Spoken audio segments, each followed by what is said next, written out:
Okay तो फटाफट से रिवाइज करेंगे सुपरसोनिक स्पीड में कल क्या किया था बायोटेक्नोलॉजी में. So we are talking about the application part now. कहाँ कहाँ एप्लीकेशन है इसका. थेरापेटिक्स है, दैट इज मेडिसिन. डायग्नोस्टिक है, finding out what disease you are suffering from. GMO है, जीएमओ कहाँ कहाँ बनाएंगे. एग्रीकल्चर के लिए बनाएंगे, प्रोसेस्ड फूड प्रोड्यूस करने के लिए बनाएंगे, बायो रिमीडिएशन एनवायरमेंट को क्लीन करने के लिए बनाएंगे, एंड फॉर वाटर ट्रीटमेंट.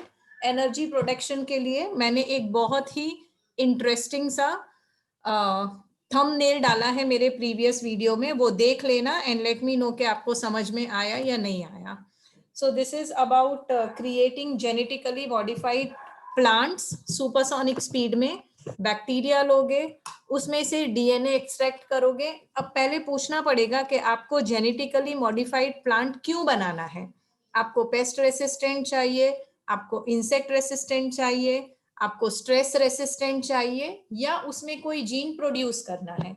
एक सिंपल सा एग्जांपल लेती हूँ कि मुझे पेस्ट रेसिस्टेंट का जीन चाहिए. तो समझो मुझे कौन सा वाला पेस्ट रेसिस्टेंट का जीन चाहिए. मुझे ये जो इंसेक्ट्स हैं जैसे कि ग्रास हॉपर है, लॉकस्ट है. न्यूज देख लेना एक बार. लॉकस्ट का अटैक हुआ था अभी रिसेंटली कोविड के टाइम पे.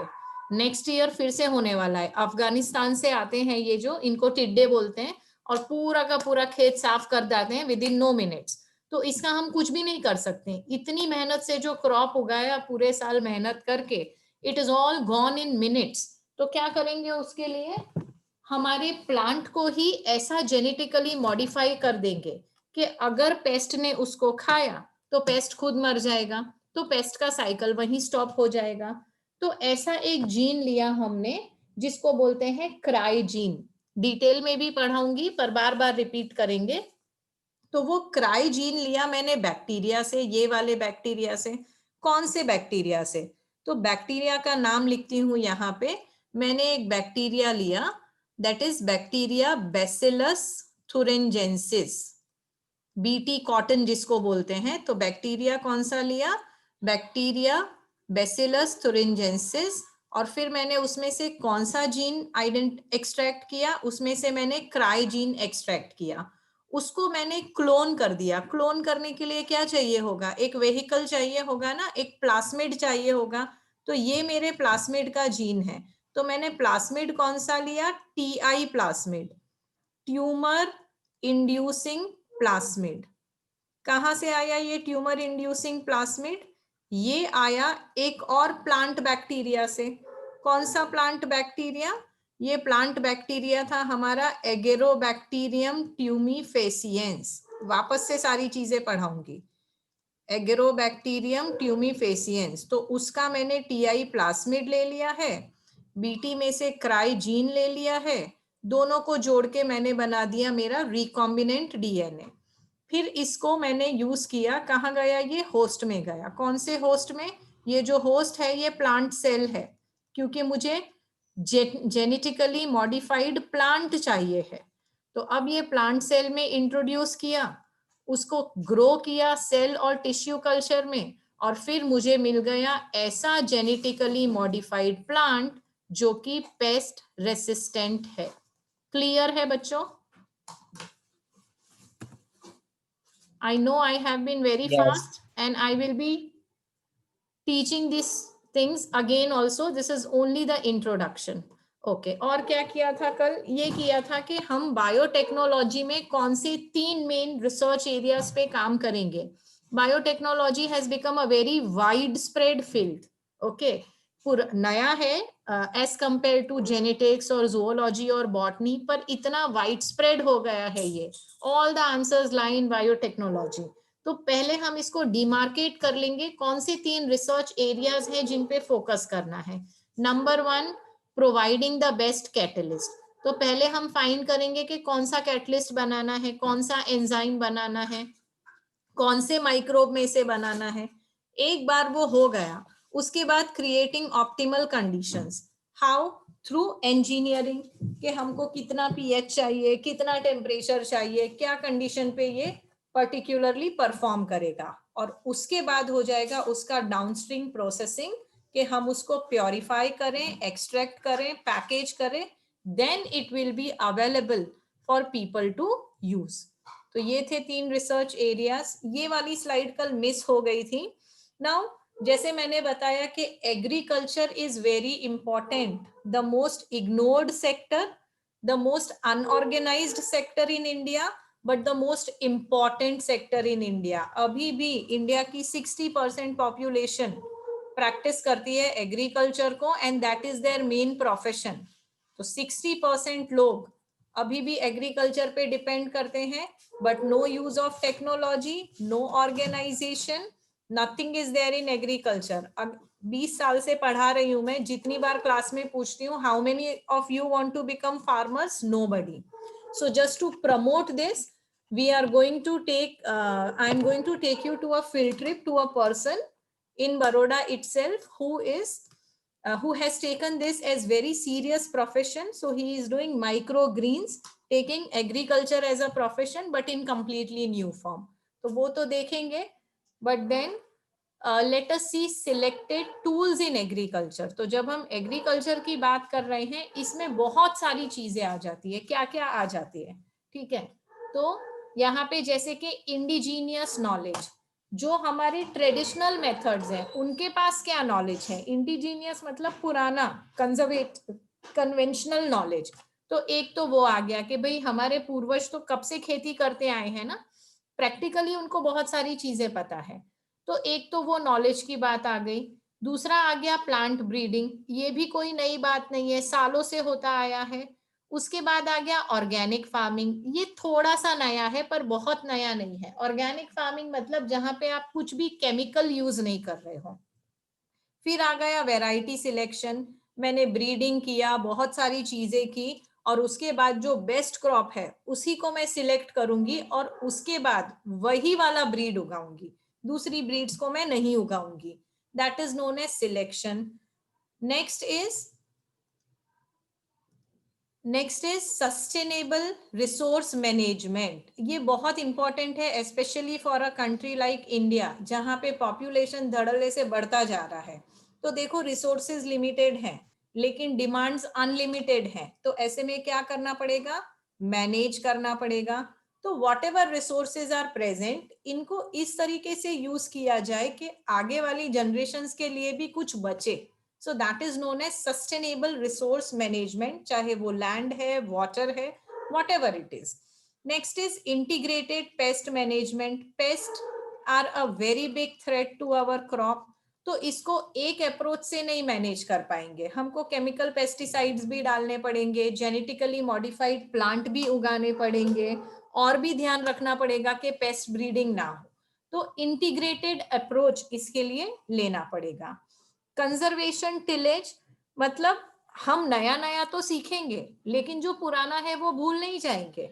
We will obtain their knowledge from our ancestors, क्योंकि उनके पास प्रैक्टिकल नॉलेज है, और उसको और नए नॉलेज को इंटीग्रेट करके कुछ ना कुछ नया बेहतर बनाएंगे.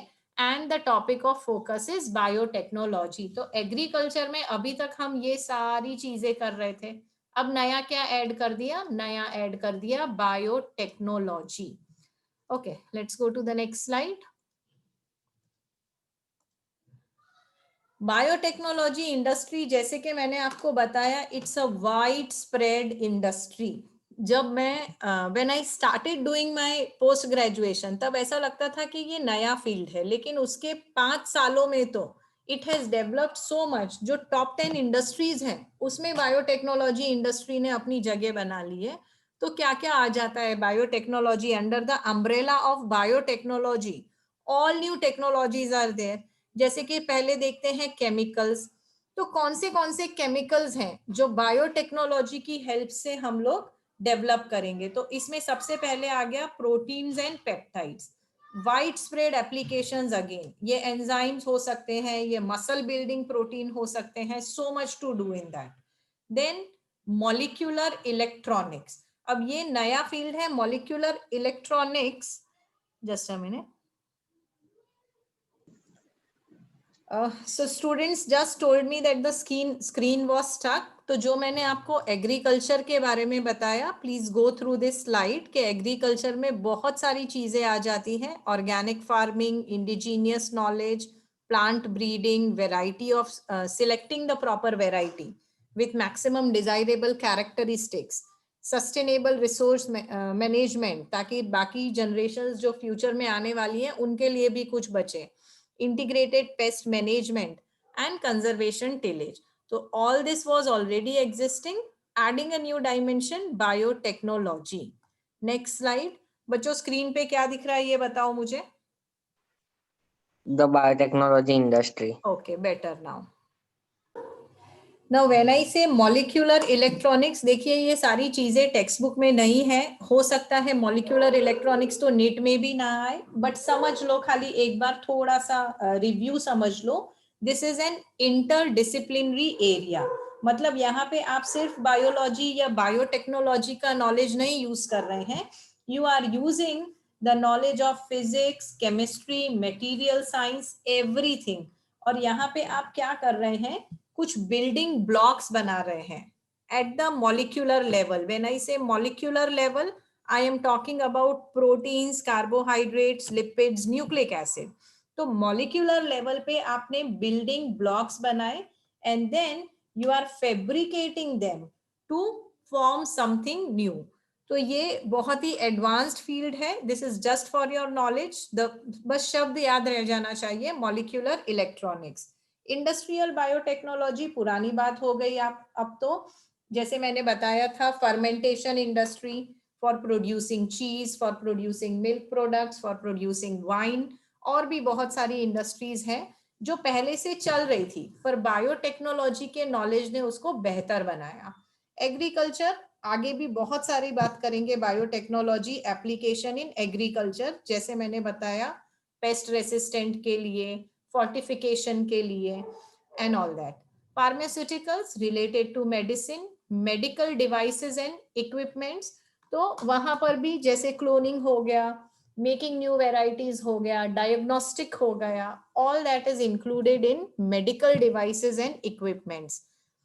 इंफॉर्मेशन टेक्नोलॉजी, देखो दो ही चीजें हैं जो 2021 द न्यू डिकेड में काम आने वाली है. एक है बायोटेक्नोलॉजी और एक है आपका सॉफ्टवेयर इंडस्ट्री.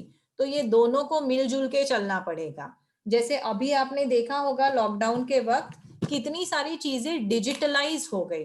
आपने देखा सब्जी वाले को भी अब आप गूगल पे कर पाते हैं. Have you met such people? I was I was amazed and I was happily amazed. कहाँ गई थी मैं अभी, जिनको I don't know whether this people are literate also और नॉट, पर उनको ये पूछो कि गूगल पे करे तो चलेगा भैया? हाँ चलेगा मैडम. हाँ, रास्ते में जो लोग प्याज बेचते हैं, those people also have integrated their bank accounts with Google Pay. So information technology. तो इसी तरह से बायोटेक का एक ब्रांच निकलेगा, इंफॉर्मेशन टेक्नोलॉजी, जिसमें हम बायोटेक्नोलॉजी और आईटी का दोनों का नॉलेज यूज करेंगे for digital health care. Example दे दो इसका. आपने स्मार्ट वॉचेस देखी हैं? यूज करते हैं आप लोग स्मार्ट वॉचेस? यस और नो? क्या नहीं मेजर करके देते वो लोग? आपने कितने स्टेप्स लिए, आपकी कितनी कैलोरीज बर्न हुई, आपका ऑक्सीजन कंटेंट कितना है, आपका टेम्परेचर कितना है, आपका बीपी कितना है, हार्ट बीट कितना है. देखो, हो सकता है कि ये चीजें बहुत ज्यादा स्पेसिफिक नहीं है, सेंसिटिव नहीं है, बट एटलीस्ट आपको एक ग्रॉस आइडिया मिल गया and you have been able to take care of your health in a better way. तो यहाँ पे बायोटेक्नोलॉजी और इंफॉर्मेशन टेक्नोलॉजी आ गए साथ में. Telemedicine, quantum computing, biological computing, optics, ये सारी चीजें मेरे लिए भी नई है एंड ये सारी चीजें अभी डेवलप हो रही हैं. They are still in the pipeline. ठीक है. नेक्स्ट इज फार्मास्यूटिकल्स, जिसके बारे में ऑलरेडी हमने बात कर ली है. Okay, now coming to whatever is there in your text book. ये आ गए हम लोग वापस आपकी टेक्स्ट बुक पे. इसको थोड़ा धीरे धीरे पढ़ेंगे. What are the 3 ways of increasing food production? तो जैसे मैंने पहले भी कभी लेक्चर में मेंशन किया होगा, फूड प्रोडक्शन बेसिक रिक्वायरमेंट भी है. और मेरा तो first love, second love, fifth love, 10th love सब फूड है, सबका होना चाहिए, है ना. It is really a blessing to sit at a pleasant place and have a tasty food. तो फूड प्रोडक्शन इंक्रीज करने के लिए क्या करेंगे? देखो 3 अप्रोचेस हैं. एग्रोकेमिकल बेस्ड एग्रीकल्चर, ये मैंने कल भी बताया था कि जहां पे आप केमिकल्स यूज कर रहे हैं बिना उसके कंप्लीटली ऑर्गेनिक फार्मिंग करने जाओगे तो वो सस्टेनेबल है या नहीं पता नहीं, कॉस्ट वाइज. तो यहाँ पे हम लोगों को फर्टिलाइजर्स और पेस्टिसाइड्स यूज करने पड़ेंगे जो केमिकल्स हैं. फर्टिलाइजर यील्ड बढ़ाएंगे, पेस्टिसाइड्स पेस्ट से बचाएंगे. Organic agriculture is another approach, newer approach, जहां पे हम केमिकल्स यूज नहीं करेंगे, बायो फर्टिलाइजर और बायो पेस्टिसाइड्स यूज करेंगे. और तीसरा अप्रोच, एकदम नया approach, genetically engineered crop based agriculture, जिसका मैंने आपको एग्जांपल दिया था, बीटी कॉटन. जीएमओ कल भी बात कर चुके हैं. प्लांट्स, बैक्टीरिया, फंजाई या एनिमल, किसी भी सेल को आप चेंज कर सकते हो, मॉडिफाई कर सकते हो ताकि वो आपकी मर्जी का प्रोडक्ट बनाए. ये स्लाइड कल भी हमने देखा था. Okay, advantages of genetically modified plant, इसको ध्यान से देखेंगे. तो यहाँ पे again there are various approaches. जब हम जीएमओ बनाते हैं, जेनेटिकली मॉडिफाइड प्लांट्स, अपने हिसाब से उसको मॉडिफाई कर रहे हैं ना, किस चीज के लिए मॉडिफाई कर रहे हैं?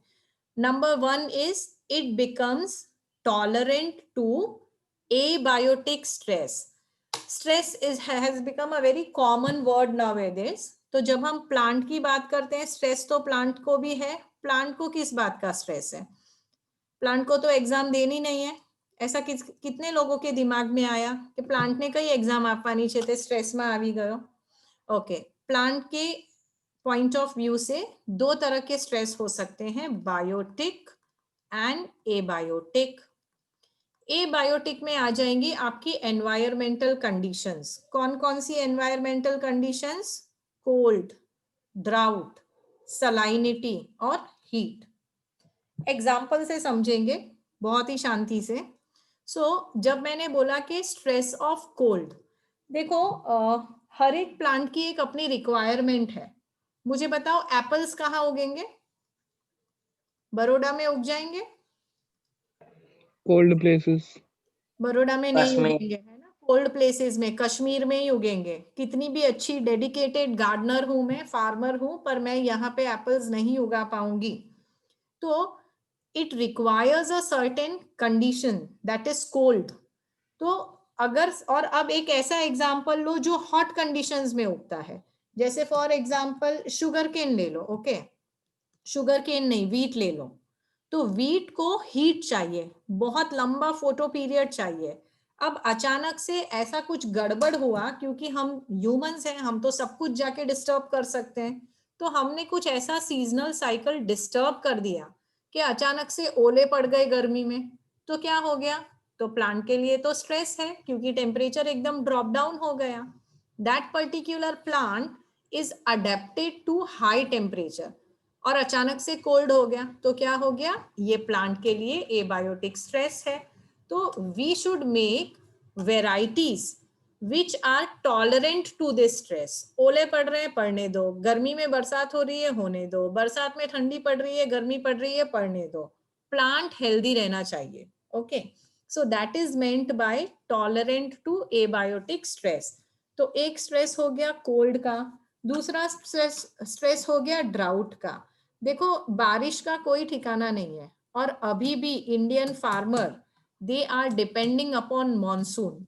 इरिगेशन की बहुत सारी टेक्निक्स हैं, टेक्नोलॉजी बहुत आगे जा चुकी है, लेकिन आप यूपी बिहार की फार्मिंग देखिए, they are still depending on monsoon. तो जिस बार बारिश कम हुई या नहीं हुई तो क्या हुआ? तो क्रॉप्स नहीं ग्रो कर पाएंगे, आप एग्रीकल्चर नहीं कर पाएंगे. लेकिन अगर मैंने जेनेटिकली मॉडिफाइड क्रॉप लिया है तो वो ड्राउट रेसिस्टेंट होगा और वो कम पानी में भी ग्रो कर जाएगा. Another thing is salinity. Salinity का मतलब क्या है बताइए? ये तो नोन टर्म है आपके लिए. Salt content. Salt. करेक्ट। सलाइनिटी का मतलब होता है salt content of the soil. देखो सपोज ये हमारी, दिस इज माय सॉइल, ठीक है। अब इसको मैंने इरिगेशन करके पूरा पानी से भर दिया, क्या होगा? वाटर तो इवेपोरेट हो जाएगा, पर वो जो वाटर था उसके अंदर कुछ सॉल्ट्स थे ना, वो सॉल्ट्स यहीं जमा हो गए। लेट अस से मेरे ये कलर के सॉल्ट्स थे, तो वो सॉल्ट यहाँ पे जमा हो गया। तो ऐसे करके धीरे धीरे धीरे धीरे ओवर द इयर्स क्या हो रहा है? सलाइनिटी इंक्रीज हो रही है। और ये salinity can be a decreasing factor for yield, क्योंकि हर एक प्लांट का एक कैपेसिटी है सॉल्ट लेवल टॉलरेट करने का। तो सलाइनिटी को प्लांट कैसे हैंडल कर सकते हैं? ऐसे प्लांट्स बनाए which are more tolerant to salinity. अगर ज्यादा सॉल्ट है सॉइल में तो भी वो आराम से उग जाएंगे बिना किसी हर्डल के। And also tolerant to heat, global warming हो रहा है, तो हमारे जहां पे भी देख लो आप, लंदन का भी टेम्परेचर देख लो, वो भी बढ़ गया है। तो उसकी वजह से अब हमको ऐसे प्लांट्स उगाने पड़ेंगे जो हीट टॉलरेंट है। पहला पॉइंट समझ में आया? Yes. Abiotic stress, tolerant to abiotic stress समझ में आ गया? ओके। दूसरा पॉइंट है making the crops resistant to pest. जैसे आप भूखे घूम रहे हैं वैसे पेस्ट भी भूखे घूम रहे हैं, लेकिन पेस्ट और आप में एक फर्क है। मतलब वैसे तो ह्यूमंस भी पीछे नहीं हैं, but paste have got a very high reproduction capacity. तो ये जो पेस्ट हैं ये इतनी जल्दी जल्दी रिप्रोड्यूस करते हैं कि इनको रोकना ऑलमोस्ट नामुमकिन हो जाता है। और एक बार पेस्ट अटैक हो गया तो आपका फील्ड पूरा साफ हो जाएगा। I just want to show you something. Okay, just have a look at this particular YouTube video to show that how dangerous the locust can be.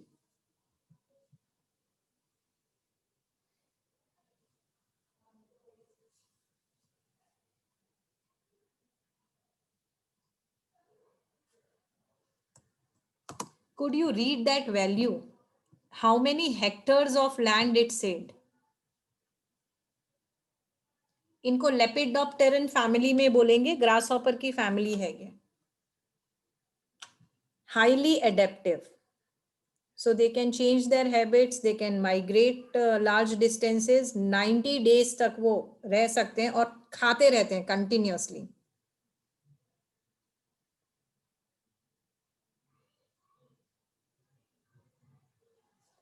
Okay, I wanted you to have a look at that statement.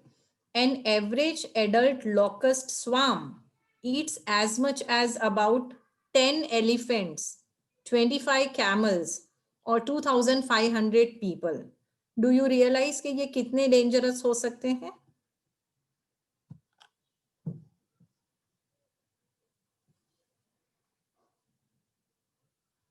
$30 million square kilometer, 60 countries.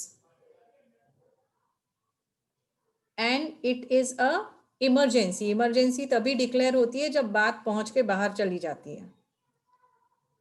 Favourable condition है तो 20 times ज्यादा reproduction change, sorry reproduction rate. Okay,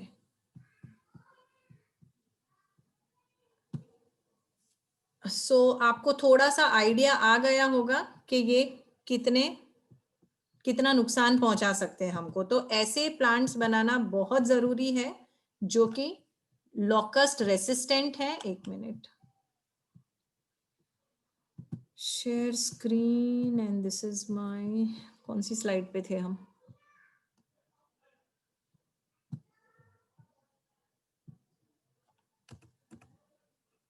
ये वाली slide पे थे।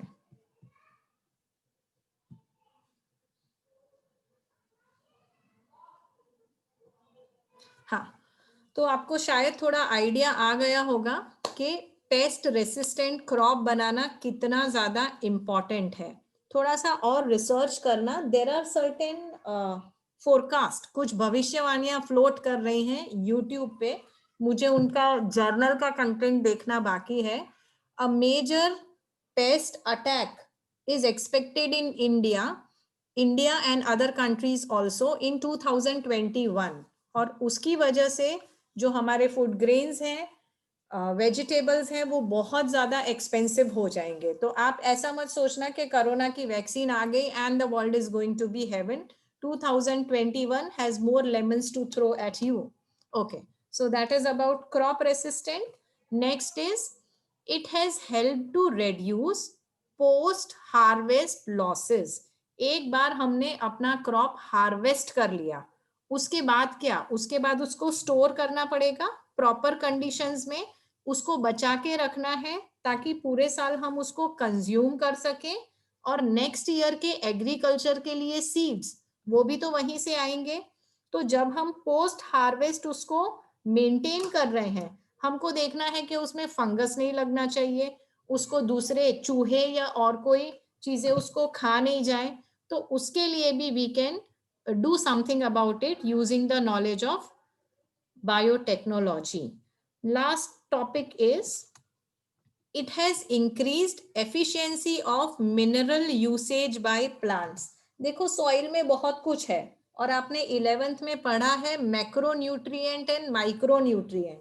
तो हो सकता है सॉइल में फॉस्फोरस भी है, कैल्शियम भी है, सल्फर भी है, जिंक भी है, but what about the bio availability? Plant उसको एब्जॉर्ब कर पा रहा है क्या, प्लांट उसको यूज कर पा रहा है क्या? So that is known as efficiency of mineral usage by plants. तो हो सकता है थोड़ा सा pH शिफ्ट करके या थोड़ी सी कंडीशंस चेंज करके we can enable the plant to use it. तो वो भी हम कर सकते हैं using biotechnology. Okay. The next one, enhancing the nutrient value of food. The example is vitamin A enriched eyes. इसका राइस, सॉरी, इससे रिलेटेड एक क्वेश्चन मैम भी आया था. हाँ बोलिए. स्क्रीन स्टक दी है. Okay okay okay, wait. क्या दिख रहा है स्क्रीन में आपको? एक क्वेश्चन आया था लास्ट ईयर नीट में रिलेटेड टू गोल्डन राइस. तो आज आपका होमवर्क है, वो क्वेश्चन आप फाइंड करेंगे और उसको सॉल्व करेंगे और कल मेरे साथ डिस्कस भी करेंगे. गोल्डन राइस की जो वैरायटी है, इसको बायोटेक्नोलॉजी से बायोटेक्नोलॉजी का नॉलेज यूज करके इसको डेवलप किया गया है. तो this golden rice is vitamin A enriched. Generally vitamin और मिनरल के लिए हम क्या करते हैं, सब्जियां खाते हैं, फ्रूट्स खाते हैं, ड्राई फ्रूट्स खाते हैं. सबके लिए पॉसिबल है क्या? हिंदुस्तान की जितनी पॉपुलेशन है, जितनी आबादी है, यू हैव नो आइडिया कितने लोग स्टारवेशन से मर रहे हैं, कितने लोग डेफिशिएंसी डिजीज से मर रहे हैं, कुपोषण. तो our aim is producing basic food which is fortified और एनरिच्ड विथ विटामिन. तो इसी चीज को मद्देनजर रखते हुए एक राइस की वैरायटी डेवलप हुई है जिसको बोलते हैं गोल्डन राइस. ये गोल्डन राइस का vitamin a content is very good. तो यहाँ पे आपको दूसरे विटामिन सप्लीमेंट्स की या फ्रूट्स एंड वेजिटेबल्स की जरूरत नहीं है, पर्टिकुलरली फॉर विटामिन ए. तो हम बायोटेक्नोलॉजी को यूज कर सकते हैं for enhancing the nutrient value of food. ये बात समझ में आई आपको? Yes or no, children? Should I repeat it? फिर से एक बार रिपीट कर देती हूँ ये वाला पॉइंट. देखो, कोई भी फूड जो आप खाते हो, ठीक है, हर एक फूड की एक वैल्यू होती है, एक रेशियो होता है जिसको बोलते हैं न्यूट्रिशन टू कैलोरी रेशियो या तो कैलोरी टू न्यूट्रिशन रेशियो. इसका मतलब ये है कि सपोज मैंने ये जो फूड खाया है, समझो मैंने चावल खाए, ठीक है, मैंने 100 ग्राम्स चावल खाए, मुझे उसमें से कैलोरी तो मिल गई. एक एब्रप्ट वैल्यू दे रही हूं मैं, अप्रोक्सीमेट वैल्यू दे रही हूँ. समझो 100 ग्राम्स राइस खाने से मुझे 500 कैलोरीज मिल गई. But what about the nutrition, what about the vitamins and minerals? तो वो करने के लिए आई शुड, मतलब अब मेरा पेट भरने के लिए मैं एक limited amount of food consume कर सकती हूँ. I can not go on eating. तो मुझे ऐसा खाना खाना चाहिए जिसका nutrient to calorie content high है, मतलब उसमें कैलोरीज तो हैं, कैलोरीज के साथ साथ उसमें बहुत सारे न्यूट्रिटिव विटामिन्स एंड मिनरल्स भी होने चाहिए। अगर ये नहीं है तो क्या होगा, जैसे कि हमारी मेजर पॉपुलेशन, वो लोग सिर्फ सीरियल्स खा के जिंदा रहते हैं, चावल खाते हैं, बाजरी खाते हैं, गेहूं खाते हैं, डिपेंड करता है। तो जैसे हमने बंगाल की सिचुएशन ले ली, बंगाल का स्टेपल फूड इज राइस, है ना, बंगाली ज्यादा क्या खाते हैं, चावल खाते हैं। तो वहां पे majority of people are eating only rice, और इसी वजह से उनको डेफिशिएंसी डिजीज हो रही है, पेट तो भर गया पर न्यूट्रिशन नहीं मिला। तो उसी वजह से एक वैरायटी डेवलप की थी जिसको हम बोलते हैं गोल्डन राइस। तो क्या है ये गोल्डन राइस? ये गोल्डन राइस एक ऐसी वैरायटी ऑफ राइस है जिसका vitamin E content is very high. तो गोल्डन राइस कंज्यूम करने से आपको विटामिन ए की डेफिशिएंसी नहीं होगी। सो that is possible by using the knowledge of biotechnology. कैसे किया है वो भी हम पढ़ेंगे, बट बेसिक आइडिया क्लियर है आपको? Yes. Okay Yes. इससे रिलेटेड इमेजेस भी देखेंगे कल के लेक्चर में। The last topic is genetic modification has been used to create tailor-made plants to supply alternative resources to industry in the form of starch, fuel and pharmaceutical. फ्यूअल्स की बात करती हूँ, जैसे मैंने बताया, मेरा जो प्रीवियस वीडियो है उसका थंबनेल देखना आप। टर्माइट्स जो होते हैं, टर्माइट्स आर वोरेशियस ईटर। दीमक लग जाती है किसी किसी चीज में, सुना है आपने? Have you heard of this? हाँ. तो दीमक जब लग जाती है तो वो पूरा का पूरा लकड़ा खा जाएगी। ओके तो ये लोग जो termite is a very rapidly growing paste बोल दो इसको या इंसेक्ट बोल दो, व्हाटएवर। पर ऐसे भी रिसर्चेस हैं जो ये बताते हैं कि growing termite can produce a lot of hydrogen. Hydrogen is an excellent fuel. Why excellent? क्योंकि उसका कैलोरीफिक वैल्यू बहुत हाई है। थोड़ा सा हाइड्रोजन बर्न करने से बहुत सारी एनर्जी मिल सकती है। तो that is how biotechnology industries अब एक्सप्लोर कर रही हैं कि हम कैसे एनर्जी क्राइसिस की प्रॉब्लम को सॉल्व कर दे, ऐसे बायोफ्यूल बनाए जो बिल्कुल सस्ते में बन सकते हैं, सेल्फ सस्टेनिंग। देखो टर्माइट की कॉलोनी अगर आ गई वो तो खुद ही रिप्रोड्यूस करती जाएगी, उसमें आपको कुछ नहीं करना है, और वो लोग हाइड्रोजन प्रोड्यूस करते जाएंगे which can be purified and which can be used as fuel. तो हमारा जो फॉसिल फ्यूल गायब हो रहे हैं, फॉसिल फ्यूल जो एग्जॉस्ट हो रहे हैं, उसका प्रॉब्लम सॉल्व हो जाएगा। इसी तरह से starches, they are basically polymer जिनके बहुत वाइड स्प्रेड एप्लीकेशन है इंडस्ट्रीज में भी।